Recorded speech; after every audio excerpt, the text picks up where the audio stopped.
Sounds like we starting the show. Is the mic on? The mic is, everything is on. Everything is on. We good? We talking? Yeah. 5:30. I think we here. Welcome to the Black Rasslin podcast Dream Panel. Passed on. First of all, man, shout out to brother Doc. Doc. D, man. Appreciate you, Doc. Thank you, Doc. Doc passed the legacy on to us.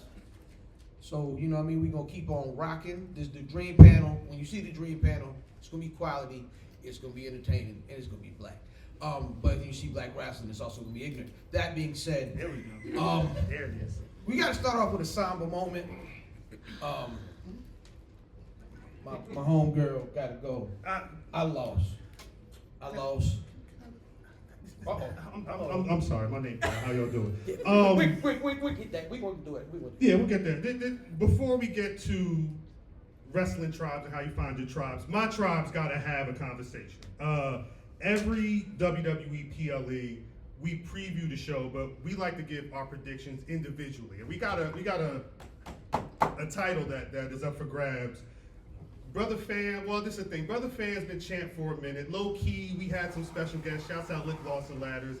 So he was low key coasting. I won't say coasting, but like he didn't have to defend the title for a bit. So the Elimination Chamber came up. Myself and Mimi, we were tied in the prediction. So we normally flip a coin on our podcast to determine the new champion, but this is actually the first time we've all been together, and we're going to decide who the new Disputed BRP Predictions Champion is. Doc, I know you got your phone, but I got a coin. If you could flip a coin right now between me and Mimi, because it's you bestowing the honor to us, I would appreciate it if you could flip a coin. And I'll say Mimi, ladies' choice. Hey man, put your hands together for Dr. D, guys. Shout out Dr. D. Mimi, are you choosing heads or tails? Head of the table. All right, Doc D, you want to flip that coin? That was a bad call. Oh, Doc can't catch the shit. Heads. damn! Show See? him the hardware though. Show him the hardware. You had to flip it over. It wasn't been cute at all. I Show told you. him that big beautiful. The big beautiful bean. The big beautiful belt. The big beautiful belt. That Mimi, our new predictions champion. We'll see what happens come I guess WrestleMania is the next WWE PLE, right? So Yes. Rasslin Mania. we got 2 nights to figure it out. I'm gonna give this microphone back to you, my brother. All right. Sorry. Yes, that's right. Tuesdays are for the champions. They are. All right, so I guess we should do introductions first, right? Yeah. I mean, let the people know who we are. Yeah. We are the Black Rasslin Podcast at Black Rasslin on all social media at Black Rasslin. I am IlFam790, social media choice, aka the Anderson Podcast, the Captain Blue Albano, Budama Phillips, Dickety Dragon Steamboat, Pod Sham Pod, God's favorite podcast, the Potty Piper, Little Podcast, Jew Bubblegum, and I'm all out of Dentine Ice. I'm a tag team partner. My name is Cal. Brother DDM? I'm up top that. Get out of there. And oh my God. What's going on, y'all? It's DDM, the EST of BRP. Period. Okay, all right. You know, your resident shade thrower, representing the LGBTQIA arm of BRP. Yeah, man. Damon. Dave. Give me some love. Champ. Yeah, new champ.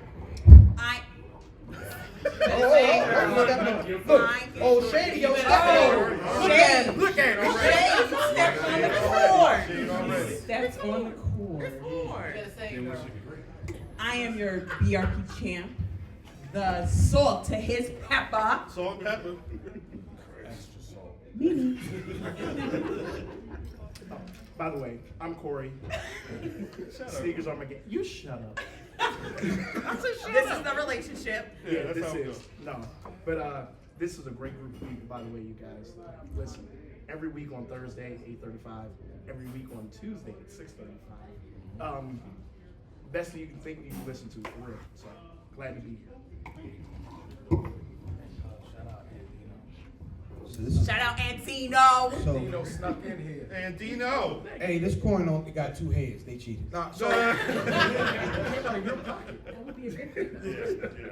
I cheated myself. listen, Not today. they got 2 heads. I'm not looking. That's the gross. So listen. There are a few pro wrestling panels here, and shout out to the guys from Loading Snacks who do very fun. Yes. But a great deal of these things get negative, right? A great deal of this is folks coming up and, oh gosh, I hate how these guys do this, and remember the Vince days, and yeah, yo, like, okay, you got some gripes, but you like wrestling, right? And we deal with and talk about tribalism every day on the internet. Oh, I'm a AEW guy. Oh, I'm a WWE guy. But we get into this, and the big drive is we're all wrestling fans, right? And the cool part about it is the internet. Because some people's story is, I used to watch wrestling and people made fun of me. But the internet is, I was talking to my buddy, and he was like, yo, high five, yo. I loved it when such and such bald-headed wrestler turned heel last week. Like, you know what I'm saying? Like, I did. it's, so I really want to talk today just about the good part of tribalism in pro wrestling. And I'm gonna start with y'all. Whoever wants to answer this first. Who was y'all first, like, wrestling friend? You, nigga. Okay. That's funny though, because shouts out to fam, shouts out to Matt, real life cousins. My cousin was my cousin Michael. That was my wrestling guy. I would go to his house damn near every Saturday. My mom and his mom were real close, and they would go out and we would go to the video store. We're renting NWA Starrcade '88, like, you know what I mean, like whatever. WrestleMania 9, like, you know, we were catching up on a lot of that stuff, and. Actually, it's crazy because I felt bad because after a certain point, you know, shouts out to him, he was getting into football and whatnot, and he had time to worry about Monday Night Raw or Nitro or nothing like that. So for a while, I don't want to get too emotional. I didn't have like real wrestling friends till we linked up on the Twitters. But that's the thing about you know, finding your tribe in the internet is because that's how shit goes. But yeah, it was my cousin. My cousin. Who was your first wrestling friend, Lydia? I mean, I really didn't have one. I watched it with my mother and I started watching in like the Attitude Era, you know. So that's when I'm 40 now. So that was when. Hey. That was I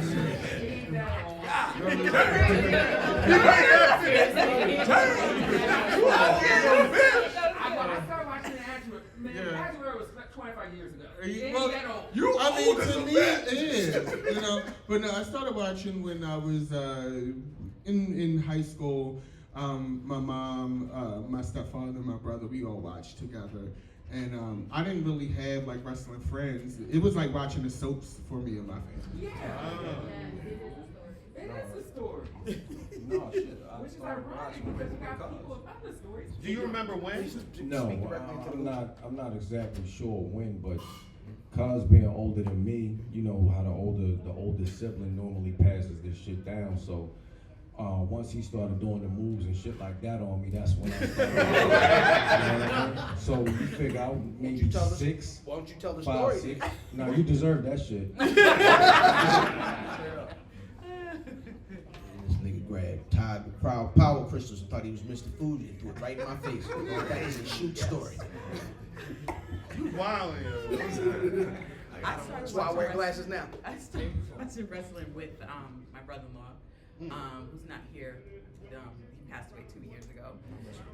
But my real wrestling friend was, I don't know if you guys have heard of Big Ray Hernandez. We went to the 6th grade together. We were in the 6th grade together, and he brought in a wrestling magazine, a WWF magazine with Hulk Hogan on it. And we were not allowed to read magazines during reading time.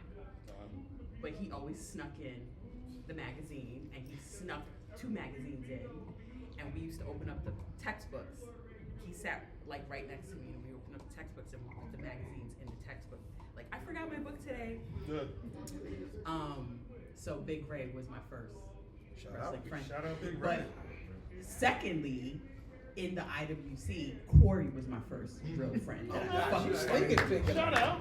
You pick Corey as a friend? I watched with my uncle, like since I was a child. So Shout out to Uncle Doc. but in school I was always the friend, not necessarily like I was reaching out because I watched so much of it. So I was always the person. So I knew various people that ended up watching it because I was always the one that talked about it. So now I'm just like I say, everybody is a friend to me when they talk to me. Now he's the Yeah, now he's on for real. Yeah, it is, because I'm 42, so it's like, I know. Look at Ridiculous. So, I mean, does anybody here have like any really good stories about like finding pro wrestling? What's up, bro? So my father introduced me to pro wrestling in the early 80s. And I'm sure Doc will know what I'm saying. USA Network, All American Wrestling. All American Wrestling, for those who don't know, was the precursor to primetime wrestling, Right. which then evolved to what we now know as Monday Night Raw. Right. So this was like the early days of cable TV. He told me stories of when the host at the time, Vince McMahon, only did ringside reviews when it was the WWF. So I got education from my father before the internet. I love that. Unfortunately, I didn't have friends that grew up with me because they all said the same thing, even to this day. We all know, I'm not going to spell it out. Yeah. So, but lately, I mean, the past like 10 or so years, it's just been Facebook groups where I got into wrestling, especially since I stopped watching that wrestling due to my beliefs and their supports of who shall not be named, and I ain't talking about Baltimore. Right. I'm gagging because y'all had cable in the 80s. No, I ain't talking about Vince. It's alongside Vince, but the other dude. Which one? Go on and say it. It's all family. Who shall not be named? Baltimore, okay? The one who's got the who's extra. The goofy on your shirt. Oh, This Big guy. and Terry. Oh, we can talk about old Big and Terry. Crowd booing. Listen. As a matter of fact, shout out The DJ one Greg who got Mills. caught on the sex tape that Yeah. his best friend exposed on the internet. Yeah. The beer guy? Okay. Yeah, no, listen.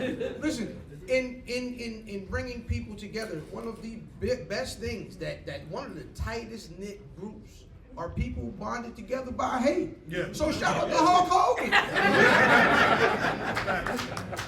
I mean, I will say, like, there's a reason why I said the goofy on your shirt. You know what I mean? Like, we just. I mean, I'm sorry, there's no link for this right now. The order's been done, but. I would love that T-shirt with the red X all over instead of just the head. When you talk about people coming together, I think we when we saw what happened and heard that he got let go, we were immediately like, hey, get him out of here, get him out the Hall of Fame, get him out of all of that. Just X him out, but he came back and they ended up being a minority owner of his business. I'm like, well, there's other wrestling. But you also remember, I mean, Vince McMahon's wife is in certain spots politically, and you know they've got. So I mean, you know, you can only expect so much. The current head of talent relations was right behind her during the meetings. The thing is, or what the point I want to get to is when we realized all this was going on, this brother here said, "Let me take an X and put it on the face," and we understood, and when we put that out there, we started to realize there were more like it wasn't just us feeling that way, you know what I mean? And we really were able to commune on the internet to the point where Joker said, "Hey, I need that on my body. Put that on a shirt and give me that shirt so I can show people the fact that you know where we stand when you see that red X. You know what I'm saying? And that when we talk about forming good tribes, especially off of hate, this is probably one of my favorite examples because we all said, nah, part of my language, fuck him. We're not trying to see that shit. We don't need any of that shit over here. It's not what we're doing. Because he was my hero. Like A lot of people, I took my WWF Children's Primus. I say my prayers before bedtime. I did my morning exercise, and to feel like to see that happen, to see that he didn't acknowledge me as a person, he was like, no more heroes. Yeah, I think that's how it is, man. A lot of times, don't meet your heroes. Bro, what you got? Yes, I just wanted to express how I found my way into wrestling. Talk about it. So when I lived in basically a not so great neighborhood, wrestling was like an escape. There was an old video store that was just up the street right next to the 7-Eleven. And of course, when like new releases came out, the video store, the two black owners that had the video store, they would end up releasing like a whole bunch of old tapes. So I was slowly getting into wrestling by just watching it sometimes on TV when mom and dad just left the reruns on or whatever. But then out of nowhere, they just got these old tapes, and I found like a picture of this big dude with a fro by the name of Andre the Giant. Okay. And that's how I found my way into wrestling. I was like, what is this? But then slowly, like a couple of years later, WrestleMania 7 happened, and that's when I saw Hulk Hogan and other acts like Sergeant Slaughter and the Ultimate Warrior.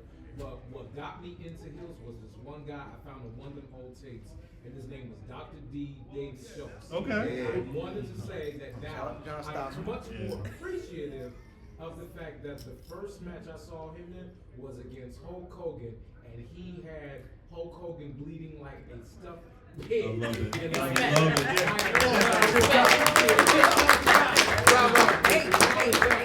There's also a promo that some people may have seen about, he talked about Hulk Hogan, and he compared Hulk Hogan to what he saw in San Francisco. This is Oh, wow. Yo, let me ask you a And question. for the record, Dr. D, I personally know. Oh, okay, of course. Yeah, Of Doc course D. you do. Doc D. Hey, let me Rolodex ask you a is deep. question though. Yeah. Very serious question. When you were in those video stores, did you see those the doors at the back? I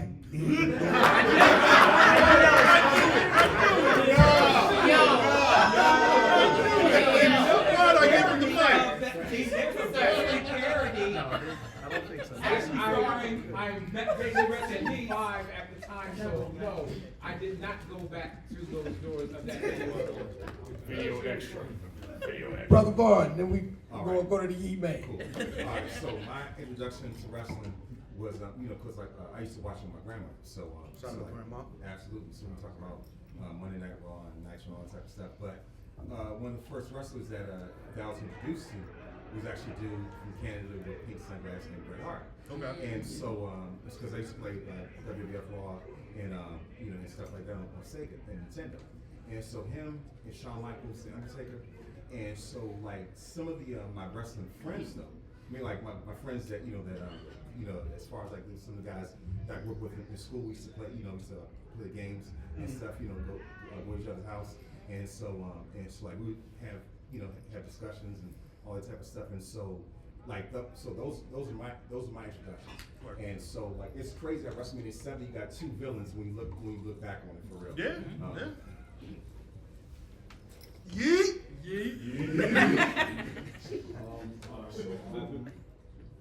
I can't exactly pinpoint how it started because it was just me. It's like I didn't have like a older brother or older cousin, but I just distinctly remember this clip of Bret Hart and Shawn Michaels. What's this? And so then of course I tuned into like the Monday Night Wars, like going back and forth. I'm like, oh my god, I'm trying to pick sides. But then on the flip side of that, I was born and raised in Philly, so Go Birds. Yeah. Go Birds. Shout out. Go Birds. Go Birds. Cut his mic. Anton, what about Tri-State? What about Tri-State? The pre-easy. We ain't that old. Yeah, it was Eastern Championship Wrestling, then it went Extreme. So then seeing guys like RVD, Sabu, Taz, Jerry Lynn, like early boy, mind you, I'm like 8. I'm like 8 years old. We watching that. You should be watching that.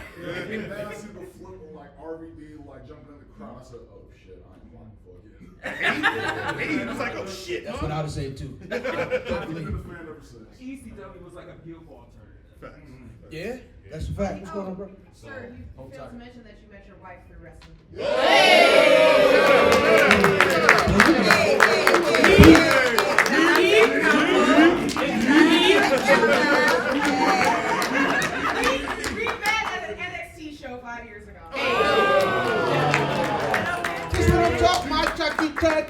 and wrestling ain't always bad. We are all always mad at wrestling. Yeah, find your tribe. Listen, I just hope you don't get in trouble for getting next. that's a fact. That's a fact.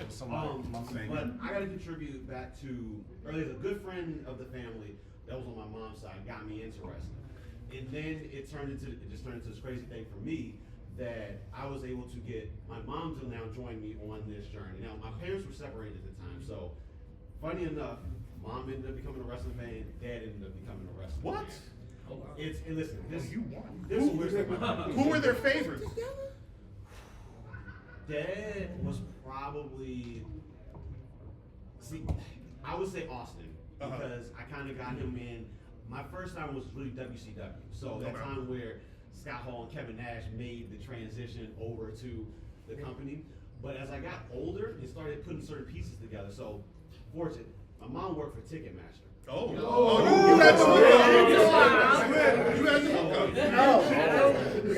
shout out to mom. Becoming like the bonding type of thing, like mom, let's go to this. There'll be times when mom's like, listen, I don't feel like tonight. You take a day, you go to see whatever. Oh wow. But like the first event was Starcade that was at the MCI Center. Wow. What year? Now my mom got tickets. Like, listen, here's a couple tickets. Take you, your best friends, and you take. Big Dad was like, I'll take them. I'll take them.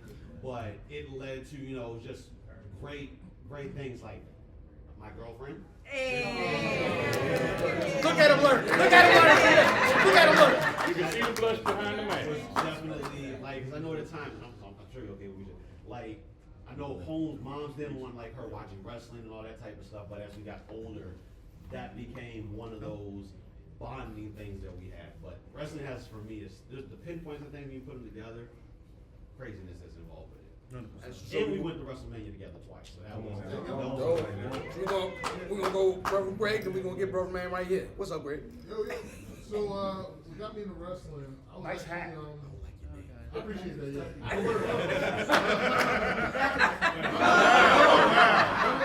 So what? That was a downgrade.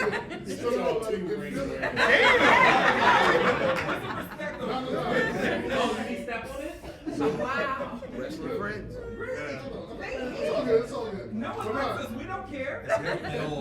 You can sit over here, Greg, it's fine. In Philly, I was watching wrestling, and I wasn't into it yet. It was Fox cartoons would come on. Yeah. So it was X-Men, everything that used to come on Fox. Yeah. All that stuff, right? And then I was in the American Gladiators before I was in the wrestling. So, like at some point, American Gladiators used to come on at 12, but then they switched the times. And they put superstars in the middle between American Gladiators and cartoons, and American Gladiators came on at 1 o'clock. Yep. So then I was just like, all right, let me just sit down and watch it. Okay. And then it was 1, 2, 3 Kid and Jeff Jarrett. Oh wow. And I know nothing about none of them either. But I was just like, I don't like this guy, Double J. Yeah. For some reason, I don't like it. Whatever. And this guy, I like him. He keeps fighting. He gonna keep trying to get up. He ain't gonna win all the time, but he gonna try. You know what I'm saying? So that's what kind of got me in. And I didn't have cable at the time. So I was just watching Superstars. So if I get like any clips from Raw, I was leaning in. I was like, what? Like, Shawn Michaels and Diesel did what? Right. You know what I mean? Like, Psycho said what? You know what I mean? And then when I got the cable, I was like, it was over. It was a wrap after that. Yep. That's why you got to run. He's watching some other channels on the. I know what she was doing. I know what she was watching. Go to bed, man. What's going on, bro? Alright, so I don't remember exactly how I got into it, but this is how it used to be. Saturday morning cartoons was it. I see my friends at 7:30 in the morning. Mom come back from the grocery store, bring stuff in. Then you had almost near where the Smurfs would come on. Then you had like I think Stupid Stars would come on. Then you had WWF, right? But then somebody said, "Yo, turn to channel 50." Yeah. Talk about it. Yes. Talk about it. Yes. Oh, too. Yes. This all you hear. Know the history. Rolex wearing, Yup. limousine driving. Woo! And I said, who these list on the four horsemen? And they used to get fucked, crazy, blood everywhere. We said like WWF was phony. That was fake. They used to get crazy. And at the time, I don't know which one of the brothers left, and they left them bloody inside the hallway in the back room. Warren Anderson or one of them It was over. left. It was over. And that left, they went to the rehearsal, he's on the floor like, and after that it was like action theater, kung fu movie, so. That's right, that's right. Yeah. Classic. Deep pause. So, I was born into this. So I was born into this. I lived with my parents. And so I lived in my uncle's room. My uncle was in the military. And so I remember, like, he had posters. Terry Van Gogh. Greg the Hammer Valentine showing my 8-year-old kid. And then he had a poster of a thumb of a plumber. That man and so I'm not, everybody talked about WWF and WWE, NWA. Yeah. Right. 635 on TBS and WCW. Right. My uncle made sure I knew it. From then on, I was hooked. And like y'all said, y'all had this friend or y'all had a parents or whatever. But I didn't have those friends in school. So I was the oddball kid. But I didn't really meet my wrestling friends until I got older. Hey. And I'm okay with that. Fact. Now I got the bread to spend and go, well, that's WrestleMania, the Royal Rumble. I don't care if two folks fight in the backyard. That's us. That's I'm not paying to see that. I'm not. I'm paying. So let me ask y'all, like, we all have like different tastes when it comes to like, so I like a technical match, and I like, you know, how would y'all describe like your specific, like, what do you like? Mat work. I like mat work. I like All right. technical. All right. Yeah, I like it. Yes. Yes. We're talking about wrestling. Lies. I like a good power slam, like power slams. It just does like Randy Orton and Dustin Rhodes power slams are clean and perfect. Like I like that 80s style, hard but quick.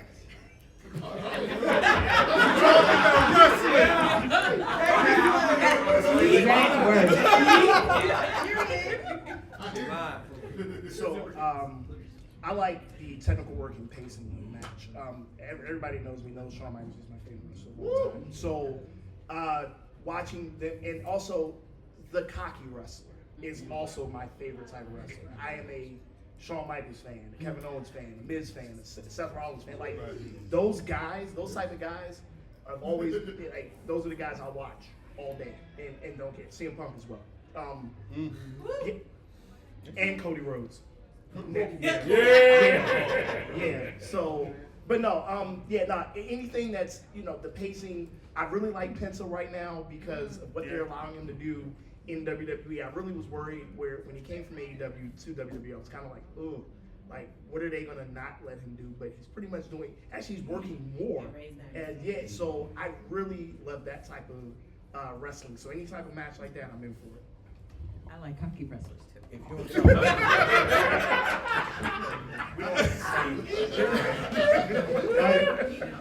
Me personally, I got two speeds. I like I call it rap music, whether it's Bryan Danielson, Zack Sabre Jr. I like seeing people to go in there really, grapple, test the skill. But I also have a list of people I call demons who just go in there and just beat the shit out of people. Your Jacob Fatu, you know what I mean? People like someone really go in there and just rough some people up. I like seeing violence. I think is what it's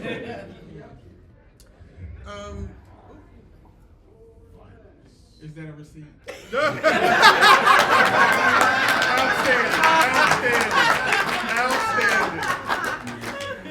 Outstanding. For me, my opinion is always the unpopular one because yes, you can wrestle, but are you telling me a story? I like to be entertained. Okay? I have no shame in my game. I love to be sports entertained, bitch. Okay? Like, give me tears, Naomi. Give me neck braces. Give me deaconess outfits, Bianca. I need all of it. All right? Like, I need a Tyler Perry production.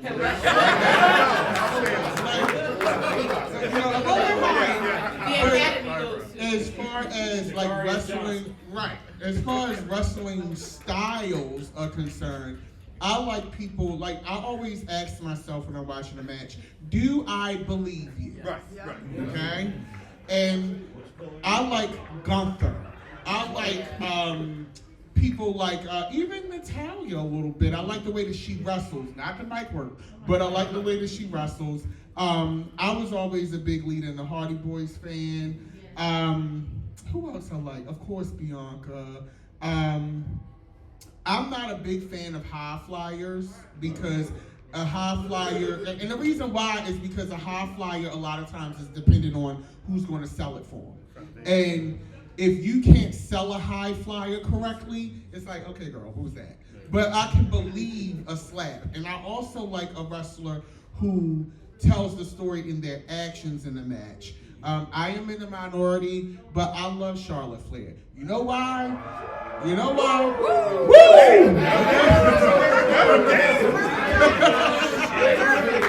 That was crazy.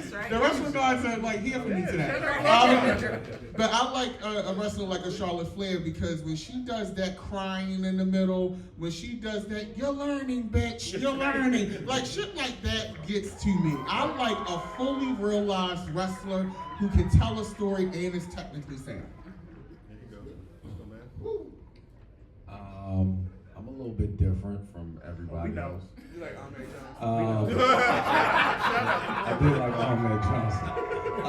When I was younger, pre-January 6th, I was a Chris Jericho fan. You said free January 6th. I said pre. I used to like a lot of mat wrestling, so I was a Dean Malenko guy.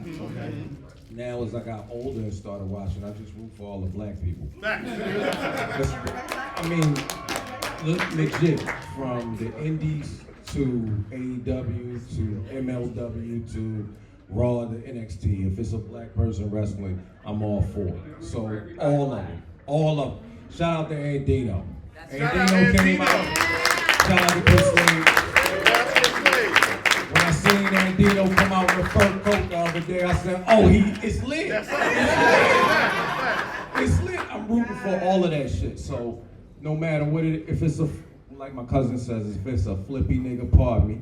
If it's a flippy nigga, if it's a strong guy, if it's a mat wrestler, I love them all. It doesn't matter what they are. All right. So with these things, every time I've experienced it, people have come in and inevitably people want to start their podcast on the floor. I promise you. Every one of these things, somebody like I guess wrestlers call it going into business for themselves, right?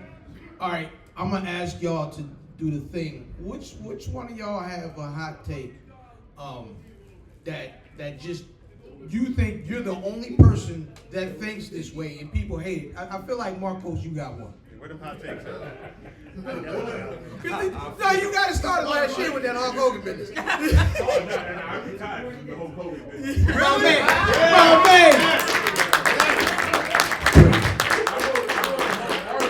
That man was shilling for the man that shall not be fucking Trump. When he shilled for Trump, I was like, fuck that. Yeah. All of that. And it was like, you could tell when somebody's doing it from the money, because then they're like, yeah, you know. But now, when he started fake crying and talking about he's a hero, like, yo, this man, is, like, you guys are almost the same age. What are you talking about? Yeah, no, he's a big, weird, brown, tanned, holding on to the hair. That's not his real hair. Those are extensions. Yeah, he bought it. No, that's not his hair. It's a sew in. Hulk Hogan is a bad bitch. Where them takes at? That's the name of the episode? Is that the name of the episode? He's a bald, beach, blonde.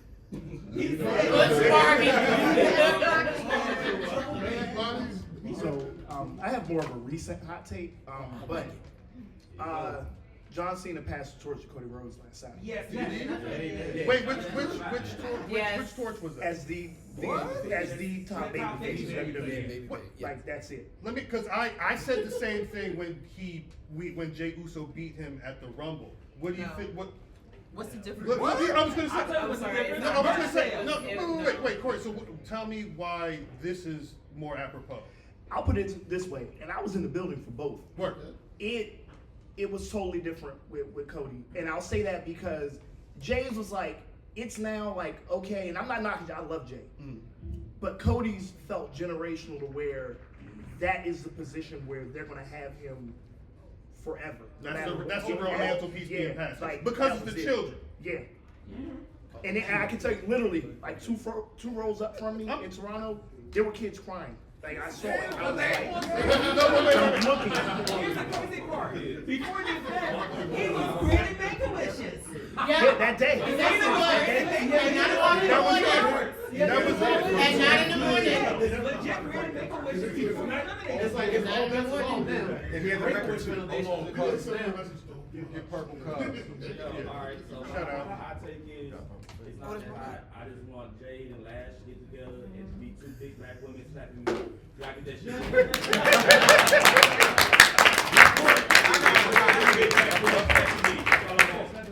Two big black women slapping me. Hey now. Wait a minute. Let's keep it going. I need Jade and Lash to get together. Two big black women slapping me. Now, I got a hot take on that. There you go. Now, who's going to lead who in that match? Good question. Good question. Do we want to talk about it? You're talking about Spider-Man.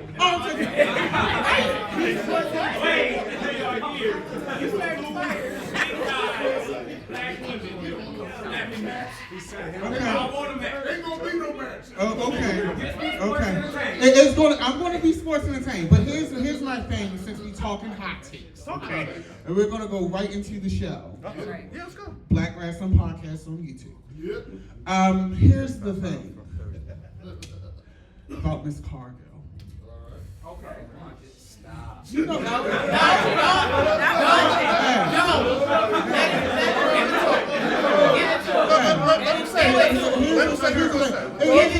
but this is what I love about black people, because we don't always agree. We're not a monolith.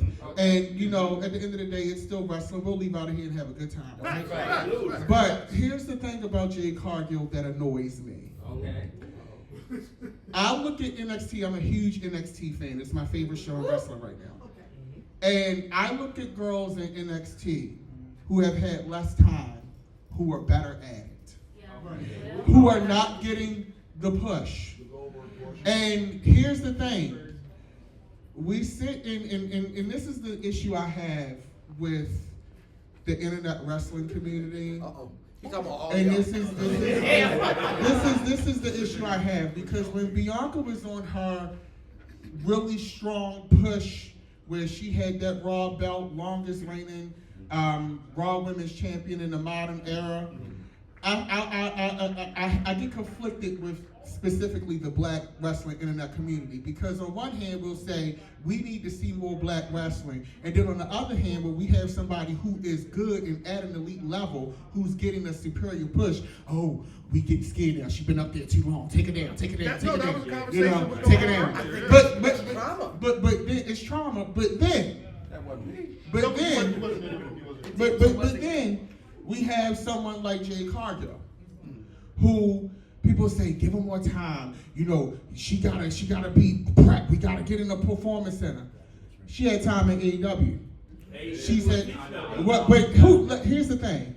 As an artist, once you get on that stage in front of them lights, the people paid to get in that show. And they paid a lot of money to get in that show, because these tickets ain't cheap. And AEW, when Jade was in there, they wasn't a cheap girl. And their shirts are the most expensive with shipping. Okay? And I bought 2 of Jade's shirts. See, I support people where it counts, and that's at their merch count. Okay? At the end of the day, she's had enough time. And when I watch NXT and I see Jada Parker, when I see Lash Legend, when I see Kalani Jordan, when I see Sol Ruka, okay? And then I'm seeing what I'm getting out of Jade Cargill, even on Friday night. That, to me, Jade Cargill was a MacGuffin for the heart of the story, which is the friendship between Naomi and Bianca. Jade got to come out and look nice, and then when she beat Naomi down, this is how this should have looked. And we talked about this last night. You come out and smack the girl a few times and do a glam slam. You should have butchered her to death. Why? Because she tried to kill you. The heart of that story was Naomi and Bianca. But we'll say Bianca Belair is getting pushed too heavy. But then we'll go, put this unseasoned woman who is a look and push her to the moon. But we got a woman who's lasted in the Royal Rumble and won it and can go toe-to-toe with Charlotte Flair, has taken out 3 of the horsewomen, but don't push her too much. We gotta be real with ourselves here. Unseasoned is a lot. Unseasoned is a lot. Damn full of shit. Damn full of shit. That full of shit. I've listened to that. Big up Chelsea Green. Oh, yes. For, you know why you listen to that? Big up Chelsea Green. Why? Because at the end of the day, no, it's not because she looks. It's not because she looks good. Now you're gonna have me defending this white woman, and I ain't gonna come in here and do that. Okay? You know why? No. Hold on. I had the floor.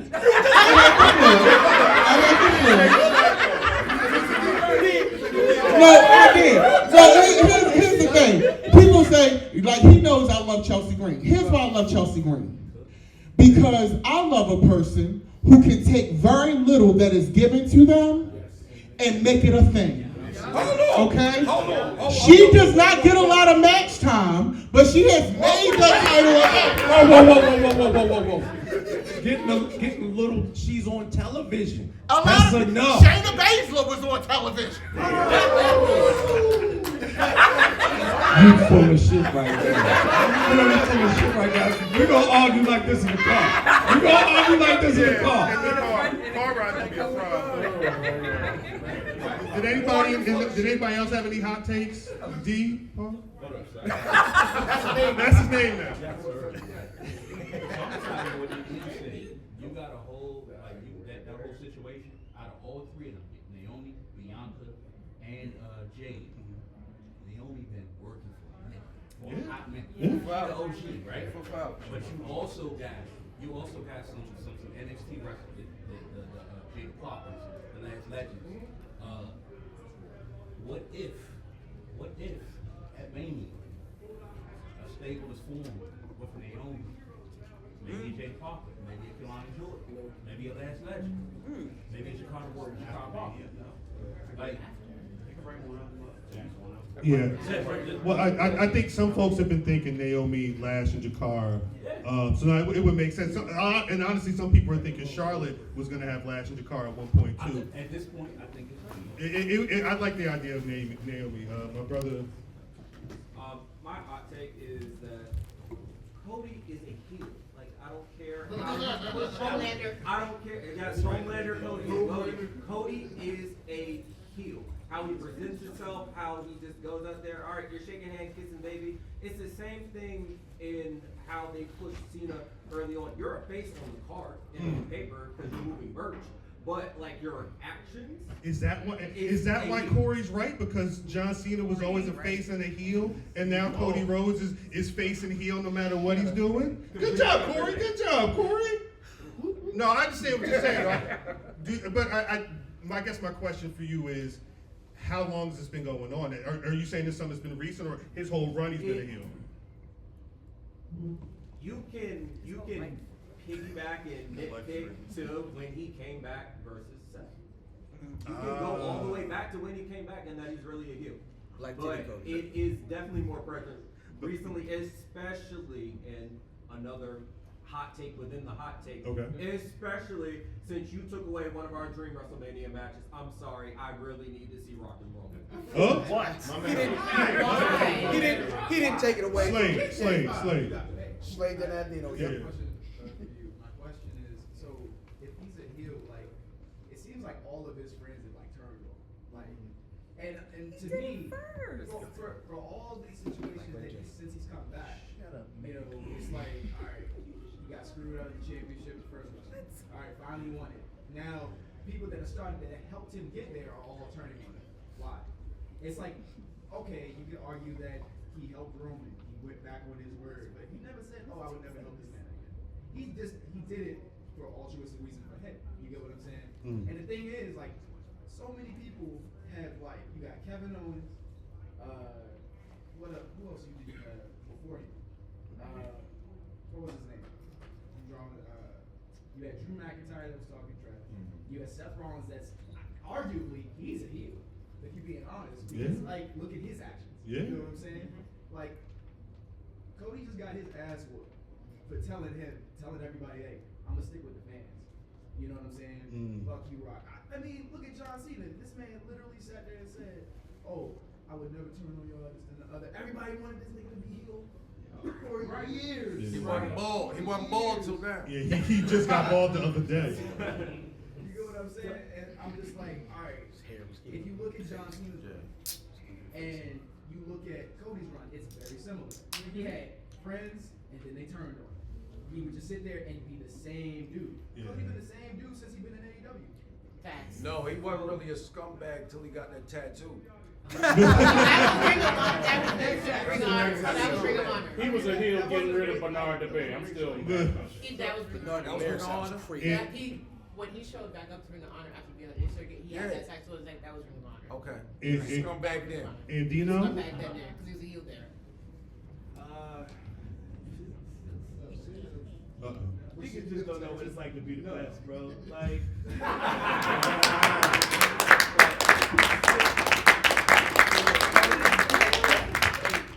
hey, look.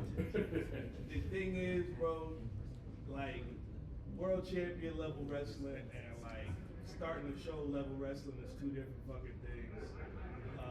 You got niggas who, yeah, we could do the in between the bells stuff really good, but then you give them a microphone and then nobody cares. And then you got some people, we got some people that you give them a microphone and they sell you to the dance. But then the bell rings and you find out they can't dance. They got 2 left feet, 11 toes, 5 ankles, and 2 buttons. Jesus. You don't have that problem. I think you get a check. If you got all that, you get a check. Exactly. You don't have that problem. I'm also high as hell right now.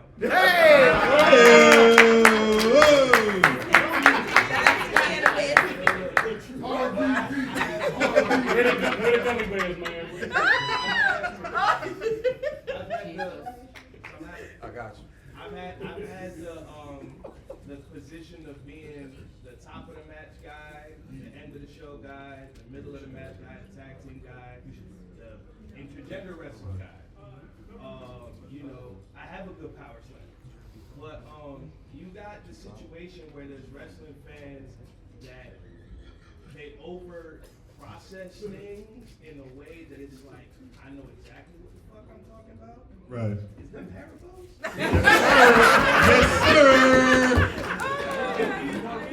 Ain't nobody else paying about Haribo's for y'all niggas. Yeah. What other panel brought you Haribo's? Let me know. Haribo's on the gun. Look at y'all. People keep forgetting that it's always going to be the business aspect first. Like, I'll always use myself as an example because I don't like talking out my ass. Y'all gave me a shout out earlier about the fur coat and all that shit.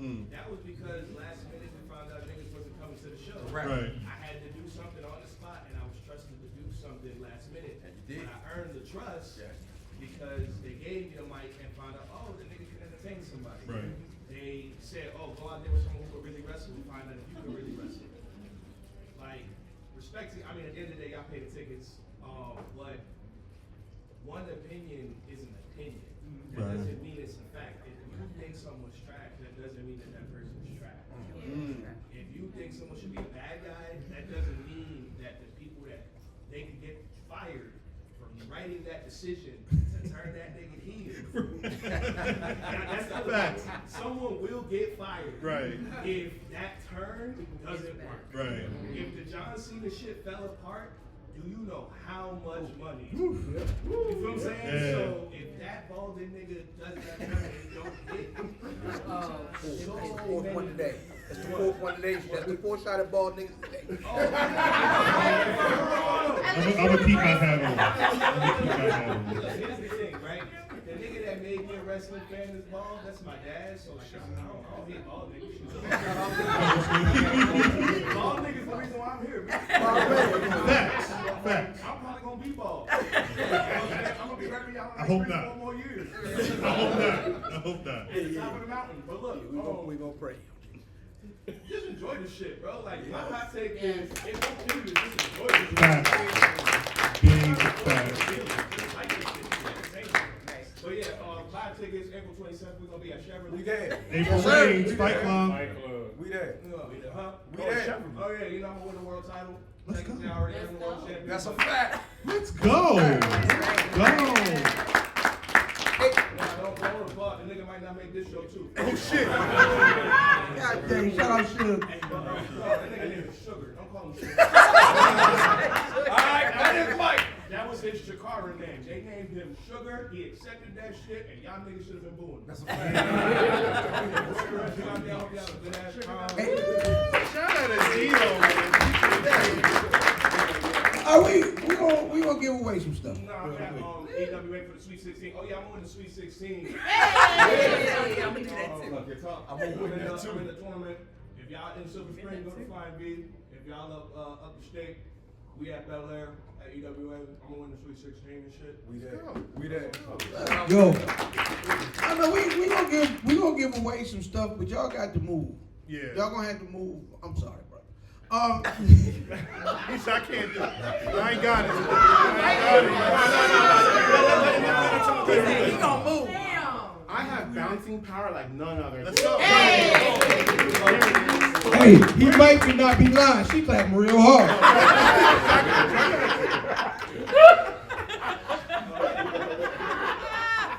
Where do you need to go? So, all right, listen, we here, and this is shameless promotion. But if the first person to come up here and show me that they follow Black Wrestling on YouTube and any other platform, gonna get All the platforms.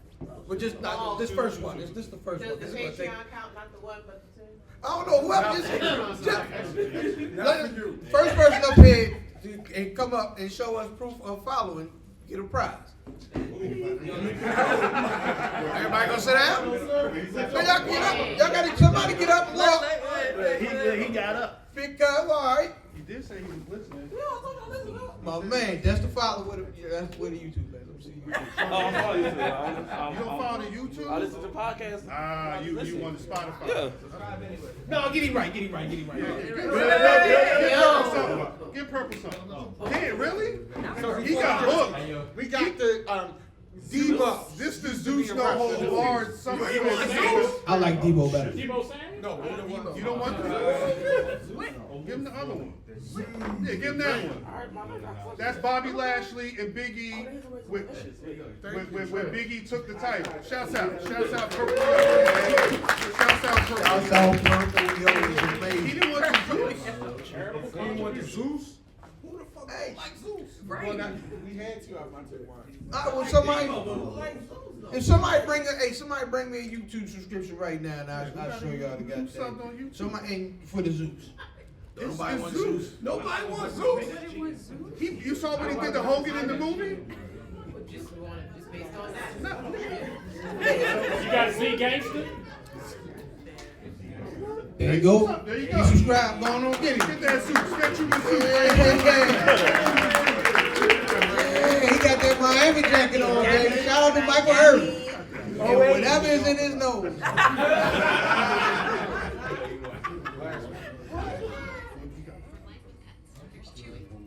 Oh, we got one more. All right. Somebody come up here and show me that they are following Mimi specifically on social media. I'm not giving you the app. Somebody show me. Are you following me? If you are following Mimi right now. Twitter. Damn, boy, you short. Yeah. Follow. There you go. Go on, get him. You got that. You got that. There you go.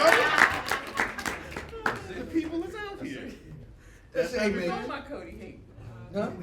Do you agree with Mimi's Cody hate, my brother? Absolutely. Yes, I do. Shout out. Shout out. Say that. They like it too.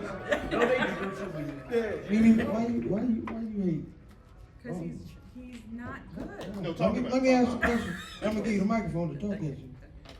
Why do you hate Cody Rhodes? I don't hate Cody. I don't hate Cody. I just think Cody isn't good. I think Cody uses his father as a crutch. That's his story.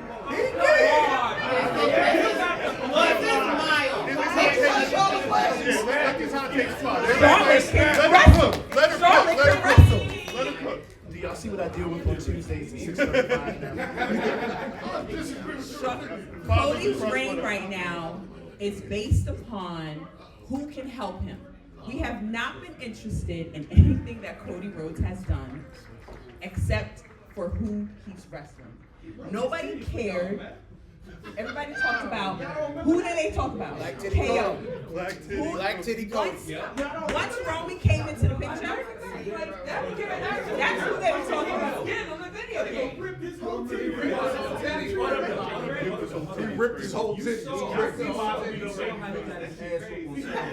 I loved it. Didn't his daddy get his ass over in the parking lot by the Four Roses from the same? I didn't watch that. I can't relate.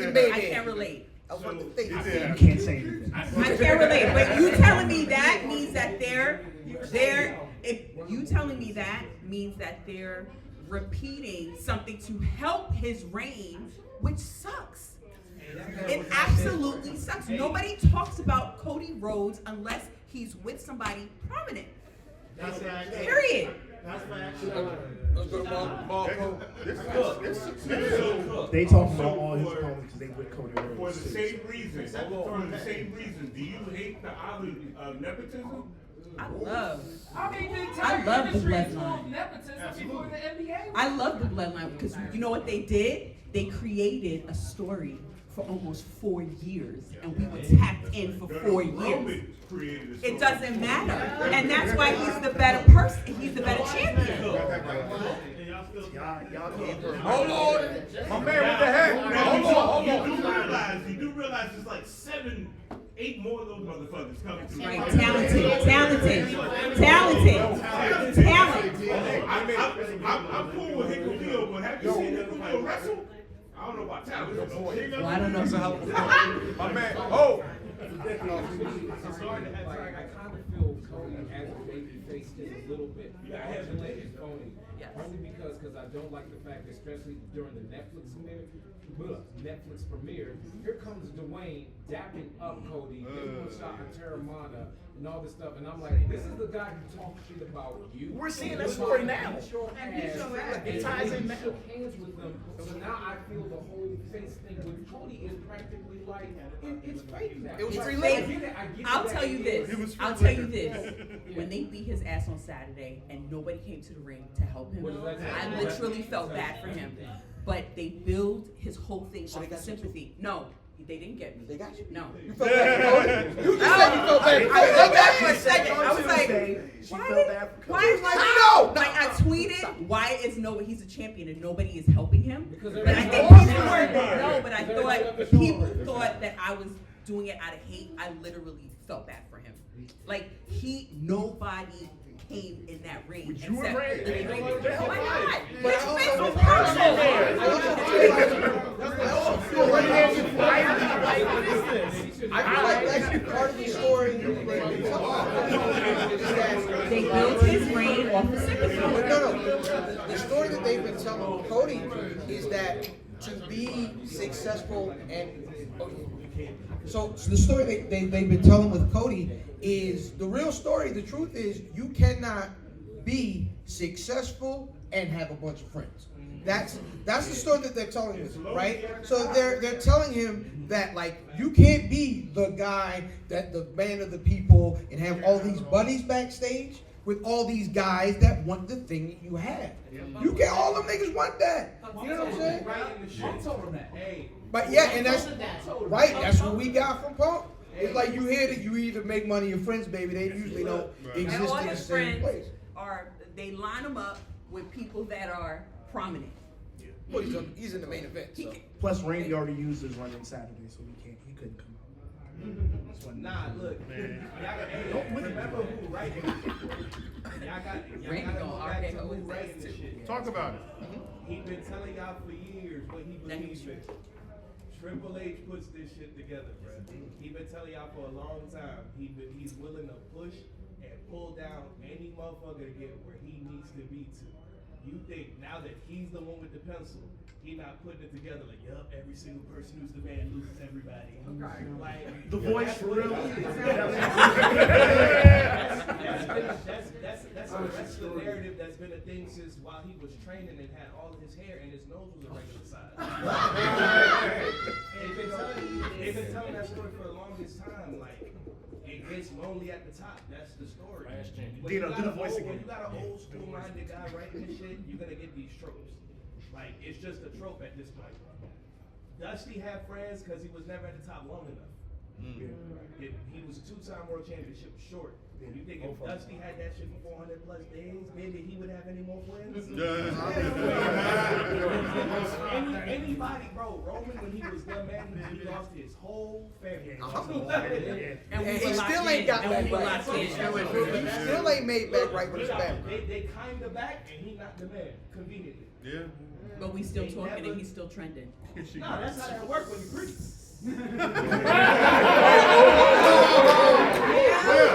Now, speaking of pretty, let's talk about it, right? Because see, here's the thing, and this is, you know, if you ever watch the Black Wrestling Podcast on YouTube on Thursdays at 8:35 p.m. Eastern Standard Time, you know that we all play a part on this show. I want to plug the show a little bit. We all play a part on the show, and you, Andino, just plugged into my section. Now, you spoke about being pretty. Beauty is a currency. It sells merch and it sells tickets. And we see that with a lot of people, right? And this is the thing, like with wrestling, and as fans, let's think about this. Let's go down the rabbit hole a little bit. We have a lot of discussions about why people are or are not pushed. And sometimes, let's be fair, their lack of push or surge in push can be dependent on their relationship with the higher ups and the people backstage, the writing team, all of that plays a part. But there are some people that just have a look that's going to make money. And that part. They just have a look that's going to make money. And I think that's something that a lot of wrestlers, and you know, this is not a dig to you, or wrestlers, right, exactly, right? But you probably can identify with this, right?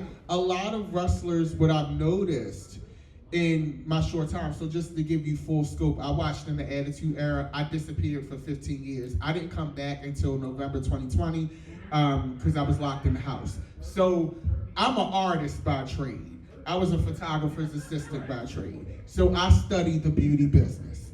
And what I find is a lot of wrestlers do not invest in the beauty business of their brand. And the reality is this. The reason why some people do better than others is because they've invested in the character and overall presentation of who they are, okay? There's a reason why that look has to hit a certain kind of way. There's a reason why people have character refreshers whenever they come back from injuries. All of that is show business. So when you look at certain wrestlers and you're like, why isn't this person working? They're great in the ring. Let's think about the Shayna Baszlers. Let's think about the Natalias, right? I love lady wrestling, so, you know. But when we look at those characters, what does that character inspire you to do? How does that character make you feel? Outside of a great wrestling match, because there's a lot of folks who can give you a great wrestling match within that field. Let's think about this, right? A nigga in the NBA may be sitting on the bench, he's second string. But you put him on a blacktop in Harlem, he gonna dust everybody there. Okay? But you being great there and you being great up there is two different types of great. And sometimes the thing that's gonna push you over the edge is, sis, you might have to get them extensions. Bruh, you might have to do a couple more crunches. We know you can do a 4-figure headlock and all that, but it's a reason why Gunther lost the weight, bitch. Okay? I legit was about to quote that because everybody here, everybody know Mr. Keith Keith Lee. I remember that I bring up his tweet all the time, like, oh man, if what I hear about Walter is true, man, I feel so bad for him. And where's Keith Lee now? Right. Outside of the health thing, but like, look, when was the last time you saw him on TV? He looking wild. Yeah, Keith's got a litany of issues. I think the thing that nobody talks about much is he's hard to book outside of. I'm sorry. He's hard to book outside of having a good match because he's a great technical guy, right? Yeah. But how do you sell a great big soft-spoken guy? I mean, you start off by having a nice beard or a haircut, not coming out looking like somebody's uncle one week, and then the next week dripped out of Beijing.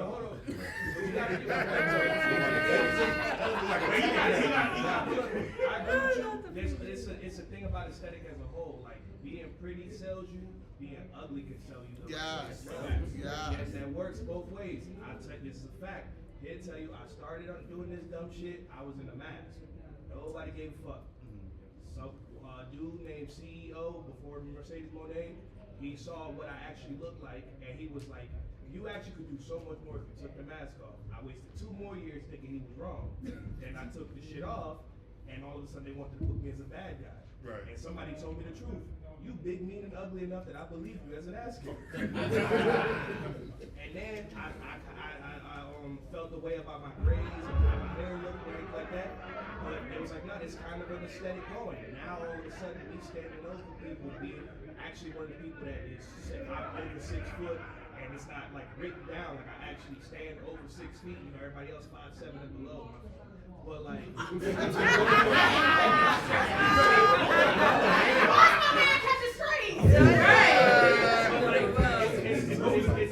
It's an aesthetic presentation as a whole, like being big as hell and like just standing up, hyper nibbing and making money because she looked different than everybody else. Nia Jax. But don't get me wrong, I'm not talking about that. I'm talking about the fact that his entire character outside of the ring, not inside of the ring, is a GameStop manager from '98.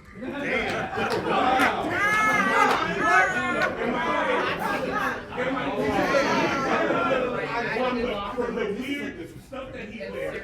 Like I've seen this man on Wale Mania. I've had conversations with him and his wife, and he like completely different motherfucker. But on TV, this man is gonna pull up with some 2 small glasses, no facial hair, talking about like it behooves you.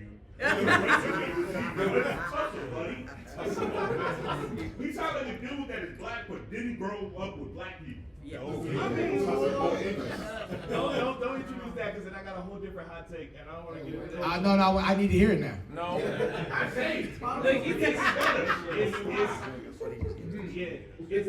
It's us the black wrestlers. That's what I am first. It's us the black wrestling fans' fault why the Samoans think they can be black. I said this here. I said this here. It's our fault. It's the fact that half of them grew up in South Florida. So why is that an excuse for them but not an excuse for other people that ain't black? I said, why is that an excuse for them but it ain't an excuse for other people that ain't black? Excuse Dusty Rhodes statewide.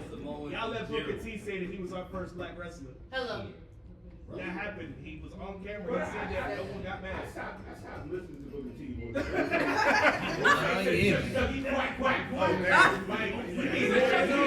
Hey man, shut up, shut your ducky, man. And hamburgers. Narrating his own ass with now that was gold. That was good. That's my favorite Booker T moment.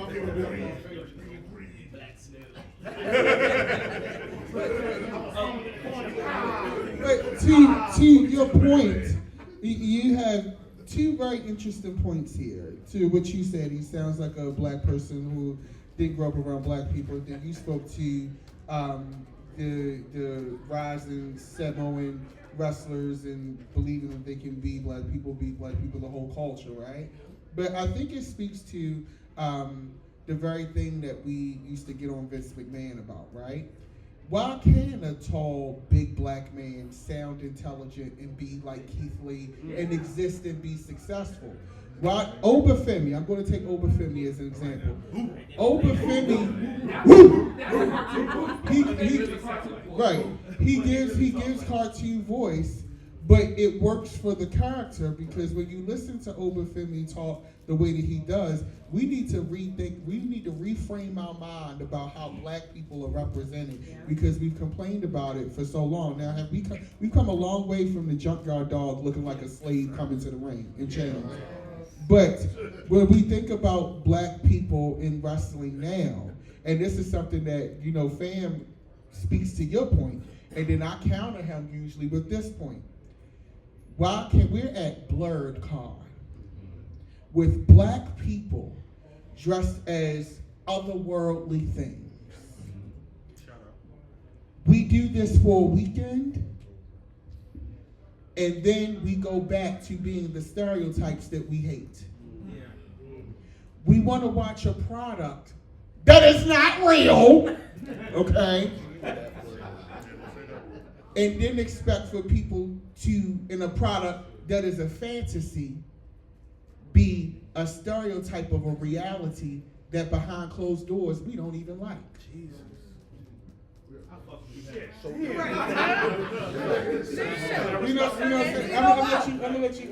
gonna let you go. But so let's think about that when we look at the Keith Lees, when we look at the Athenas, when we look at all of these wrestlers, even Mercedes Moné. She is a different kind of girl in the personality. The reason why Bianca Belair works so much, Bianca adopted the culture in a way that it was never seen. We had never seen a black woman wearing door knockers and making her own clothes and sequins and all that. It works because it was never seen, but even that can become a stereotype eventually. When we look at Naomi, that glow gimmick, I feel like that was the biggest fumble in WWE Women's Division. How many belts they could have sold with those glow? How many things she really worked? But we got to think about, you know what Vince and them probably said? Nobody's going to buy this shit. Our white girls not going to buy this shit from a dark-skinned black bitch looking like that. But you see white girls dressing up like Naomi. Now. I think so the one thing I agree with a great deal of that, but the problem is when you feed people stories, they have to fit in a parameter for them to be able to relate to it. So when you have a guy like Keith Lee and But hold on. I just want to say that it doesn't matter. Like I grew up with kids like Keith Lee, but I'm talking about it's like when he comes on the screen, it doesn't look like he's genuine. Like that's the thing. Like he's how you gonna be this and this and this and that? Go to WWE, the machine, and still be that, and then go to a place where you can creatively be who you want, and every single week you're like throwing something at the wall to see what sticks. Like is that because he's lost who he is because he was trying to be something and be so many things to work for people? Then now he just doesn't know what to do. It's like okay, like you know, I said earlier when he came out with foul facial hair and he had the braids, and it's like cool, we rock with that. You can't disappear 2 weeks later and come back with the whole beard and the Beijing now. Like that's fair. Like and then the next week you come in here with the little Ricky Ricardo mustache. It's like you know what I mean? Like look, these are like WWE any wrestler, you can tell when people get behind a person because they're being genuine. Like and with all his flaws, Matt Cardona is Matt Cardona. You know, when he was Long Island IZ, that's him. Chelsea, as much as people, she's who she is. The same person she portrays on TV, like you know, that's up to a level. The Rock is the same person that he is everywhere. Stone Cold, everybody. But it's like when you sit there and like you're not who you are and you're trying to portray a character, you're not going to get over it. Because people are not going to, if you don't believe in what you're playing, why should I believe it? Right. That's a fact. So we're going to go to CN Doll, and I think Brother Cal going to take us home after that. I only want to piggyback on this part of the take I really like, but one thing that hit me was we all in this room are definitely responsible for how we accept black talent. Matt is a perfect example because he said he roots for everybody black, right? And you could, except for one guy, and I agree with you. Well, actually, two. I agree with that, right? But we cannot pick and choose how we root for them. We can't. we can't, and we can't scream, oh, I'm rooting for everybody black, I'm rooting for everybody black, except for they did this one thing with their gimmick that I don't like. It's fine to a certain extent not to root for everybody, but it's also fine to an extent to have a why. A lot of people, for this reason, the only why is I'm rooting for this person because they're black. There are people that still like the two people that they mentioned, but they can't name one match. But I'm gonna root for them because they're black. Right. One of them showed up on NXT, and people expected for everybody to be excited about it. Yeah. I'm not excited about it. I don't have a link to this guy. I don't have a link to this guy. I've seen him wrestle. I get but people are like, oh, you should just root for them because they're black. Why? Why? Yeah. And you'll be very surprised, even in the representation we're still getting, there's people still hiding behind this mask that, oh, I have to root for this person because they're black. I encourage everybody, because I've been a wrestling fan when it wasn't cool to be a wrestler. I'm a girl. Yeah, shout out. I'm a girl. I watched them, and I didn't watch it the conventional way. I found wrestling at 2 o'clock in the morning because I couldn't sleep on CBS with a program called WOW. Oh wow. And there was only one female black wrestler. And I said, but in the spectrum of it was, wow, all these women are wrestling. But guess what everybody said to me as soon as I said that? There's nobody black on the show.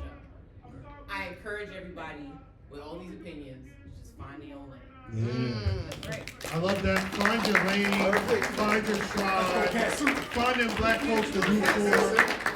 Shouts out to y'all for coming to the Dream Panel again, Doc. Thank you for allowing us to continue in your legacy. Shout out to Squad for coming through. I never know how these things are going to go, and this is much better, and a lot of it was because of y'all energy. Really appreciate y'all. Thanks to Corey for coming out. Thanks to, I guess that's it. BlackRasslin.com is the website. Again, every Thursday night, 8:35 p.m. Eastern Standard Time. YouTube.com/BlackRasslin. We're gonna some combination of this group is gonna be up there talking a bunch of shit, and then we'll get to WWE and AEW at a certain point. Thank y'all. That's been the panel for this year. We out. Peace. All my niggas in the whole wide world, all my niggas in the whole wide world, being the same thing is time for us. This shit is for us.